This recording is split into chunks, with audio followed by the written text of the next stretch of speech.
আরজিকর হাসপাতালে শিক্ষার জন্য বা পড়াশোনার জন্য সরকার থেকে যে টাকা বরাদ্দ করা হতো সেই টাকাও ঘুরপথে সন্দীপ ঘোষের কাছে গিয়েছে। চাঞ্চল্যকর এই অভিযোগ সিবিআইয়ের তরফ থেকে আসছে। সিবিআই সূত্রে খবর যে সন্দীপ ঘোষ ঘনিষ্ঠ যে সমস্ত কন্ট্রাক্টর যারা এই হাসপাতালে সংস্কারমূলক বা উন্নয়নমূলক বিভিন্ন কাজে বরাদ পেতেন তাদের টাকা দেওয়া হতো একাডেমিক ফান্ডের থেকে, অর্থাৎ হাসপাতালের যে একাডেমিক ফান্ড সেই ফান্ড থেকে টাকা দেওয়া হতো ওই কন্ট্রাক্টরদের। তারপর সেই কন্ট্রাক্টররা যেহেতু সন্দীপ ঘোষের সুবাদেই বা সন্দীপ ঘোষের ঘনিষ্ঠ হওয়াতেই তারা কাজের বরাদ পেয়েছে, সেই টাকা আবার ঘুরপথে সন্দীপ ঘোষের কাছে পাঠিয়ে দিতেন।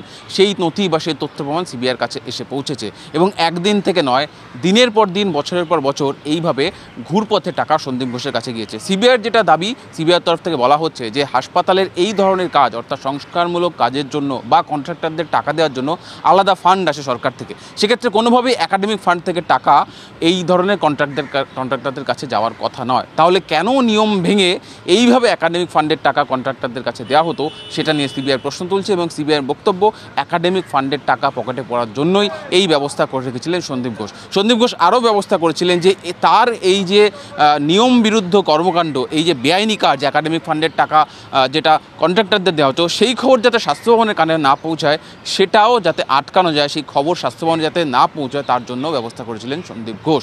ফলে তদন্তকারীরা এবার যেটা দেখছেন যে কতদিন ধরে মোট কত টাকা, একাডেমিক ফান্ডের কত টাকা সন্দীপ ঘোষের কাছে গিয়েছে সেটা তারা এবার খতিয়ে দেখার চেষ্টা করছেন। একই সঙ্গে স্বাস্থ্য ভবনের বা স্বাস্থ্য দপ্তরের কারা কারা এই খবর জানতে পেরেছিলেন বা জেনেও চুপ করে বসেছিলেন তাদেরও তালিকা তৈরি হচ্ছে। তার কারণ পরবর্তীতে তদন্তের স্বার্থে তাদেরকেও জিজ্ঞাসাবাদ করবে সিবিআই। তারাও এই আর্থিক লেনদেন বা এই আর্থিক দুর্নীতির ভাগ পেয়েছেন কি না, পেলে কত টাকা পেয়েছেন সেটাও তদন্তকারীরা এবার খতিয়ে দেখবে।